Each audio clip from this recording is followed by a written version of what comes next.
Hello दोस्तों, कहानी की इस नई सीरीज में आप सभी का स्वागत है। वीडियो अच्छा लगे तो लाइक कर दीजिए। हिंदू धर्म में हनुमान जी की पूजा आराधना का विशेष महत्व होता है। लेकिन हनुमान जी में कुछ ऐसे गुण हैं जिससे प्रेरणा लेकर आप कई संकटों को दूर कर सकते हैं और सफल बन सकते हैं। हनुमान जी के इन 5 गुणों में छिपा है सफलता का मंत्र, समस्याओं को चुटकी में कर लेंगे दूर। हनुमान जी सफलता के मंत्र। सफल होने के लिए व्यक्ति खूब मेहनत और परिश्रम करते हैं। हम सफल होने के लिए अपने आसपास मौजूद सफल व्यक्ति या महापुरुषों के अनुभवों से भी सीखते हैं।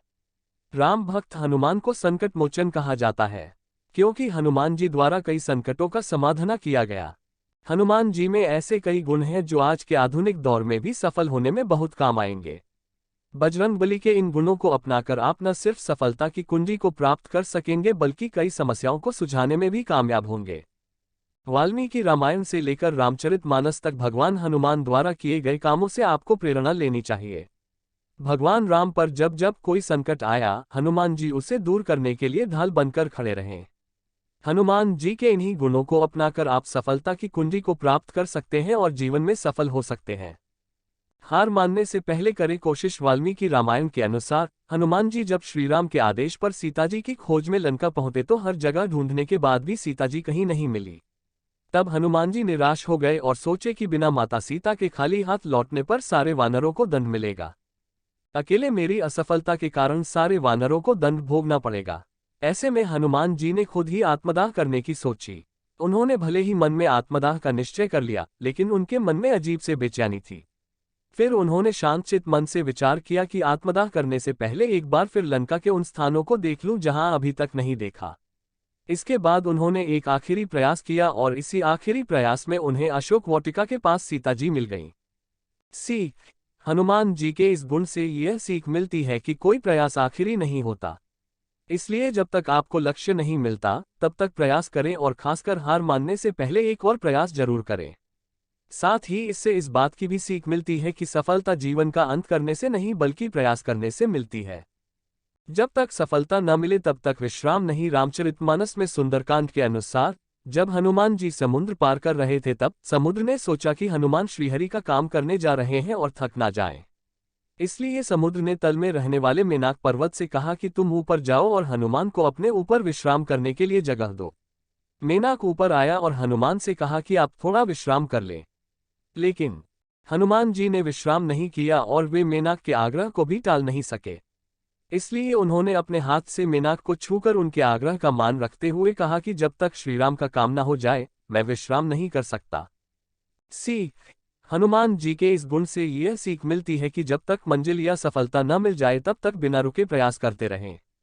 साथ ही इस काम में जो आपका सहयोग करे उसका आदर सम्मान भी करना न भूलें। शक्तिशाली होने के बाद भी रखें विनम्र स्वभाव। भगवान हनुमान अपार शक्ति के स्वामी हैं, इसलिए उन्हें बजरंगबली कहा जाता है। लेकिन शक्तिशाली होने के साथ ही बजरंगबली बहुत विनम्र और बुद्धिमान भी हैं। पूरे रामायण में हनुमान जी ने कभी भी अपने बल, क्रोध और अहंकार का अनावश्यक प्रयोग नहीं किया है।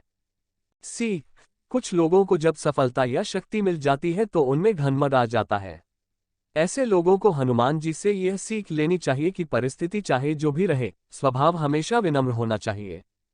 हमेशा सीखते रहे। ग्रंथों में कहा गया है कि हनुमान जी ने सूर्य को अपना गुरु बनाया और उनसे शिक्षा ग्रहण की। जब हनुमान जी शिक्षा के लिए सूर्य देव के पास पहुंचे तो सूर्य देव बोले, मैं तो पल भर भी नहीं ठहर सकता क्योंकि मेरा रथ निरंतर चलता रहता है। यदि मैं ठहर गया तो सृष्टि का विनाश हो जाएगा, इसलिए तुम किसी और को अपना गुरु बना लो। तब हनुमान जी बोले, मैं भी आपके साथ आपकी गति से चलते चलते शिक्षा ग्रहण कर लूंगा। सूर्य देव बोले कि गुरु शिष्य आमने सामने होते हैं तभी शिक्षा दी जा सकती है, ऐसे में चलते हुए शिक्षा देना संभव नहीं। हनुमान जी बोले, मैं आपके सामने रहकर उल्टा चलूंगा, लेकिन आपको अपना गुरु मान लिया है तो शिक्षा भी आपसे ही ग्रहण करूंगा। हनुमान जी की बातें सुनकर सूर्य देव ने उन्हें अपना शिष्य बना लिया और शिक्षा दी। सीख।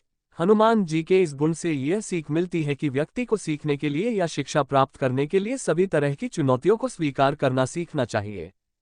बिना अनुमति न करे कोई काम। रामचरितमानस के सुंदरकांड में अशोक वाटिका का प्रसंग है। इसी वाटिका के पास जब सीता जी से हनुमान की मुलाकात हुई, उस वक्त सीता जी बहुत दीन स्थिति में थीं और श्रीराम के दर्शन के लिए व्याकुल थीं। लंका में सीता जी की ऐसी दुख भरी स्थिति देख हनुमान बोले, माता मैं चाहूं तो अभी आपको कंधे पर बिठाकर श्रीराम के पास लेकर जा सकता हूं। लेकिन मुझे इसकी आज्ञा नहीं मिली है। मुझे केवल आप तक संदेश पहुंचाने की आज्ञा मिली है। सीख। हनुमान जी के इस गुण से यह सीख मिलती है कि आज्ञा के अनुसार ही कार्य करें और जितना कहा जाए उतना ही कार्य करें।